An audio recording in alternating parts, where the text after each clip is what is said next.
যে কোনো পরীক্ষাতেই হোক, সেটা অ্যাডমিশন কিংবা চাকরির পরীক্ষা, একটা জায়গা থেকে প্রশ্ন আসবে, সেটা হচ্ছে কারক থেকে। কারকের কোন জায়গা থেকে, কোনটা কর্ম কোনটা কর্তা, এখান থেকে বেশি প্রশ্ন আসে।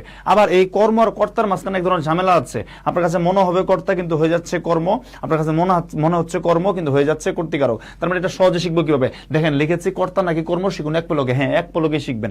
শুধু একটা ছোট্ট জিনিস মনে রাখবেন, যদি নিজেই করে, ঠিক আছে, নিজেই করে, এর মনে রাখবেন নিজেই করলে, অর্থাৎ শুধু নিজেই করে বা শুধু নিজেই যদি করে, তখন সেটা হয়ে যাবে কর্তৃকারক। কি কারক? কর্তৃকারক। নিজে করলে কর্তৃকারক, নিজে করলে কর্তৃকারক, এটা মনে রাখলেই হবে। যেমন কোকিল ডাকে, আচ্ছা আপনি যদি ওই আগের মতো শিখে আসতেন, কি ডাকে, কোকিল ডাকে, কর্মকারক, কি দিয়ে উত্তর পাচ্ছি, কর্ম হয়ে যাচ্ছে, না, এটা ভুলে যাবেন। মনে রাখবেন যদি নিজেই করে কর্তৃকারক হয়। কোকিল ডাকে, ডাকাডাকির কাজটাকে করে কোকিল নিজেই করে, সুতরাং এটা কর্তৃকারক। তারপর খেয়াল করেন, পাখি সব করে রব রাতি পোহাইলো, অসংখ্যবার পরীক্ষায় আসছে, পাখি সব করে রব রাতি পোহাইলো। আচ্ছা, ডাকাডাকির কাজটা, রব করা, ডাকাডাকির কাজটা কে করেছে? পাখি নিজেই, সুতরাং এটাও কর্তৃকারক।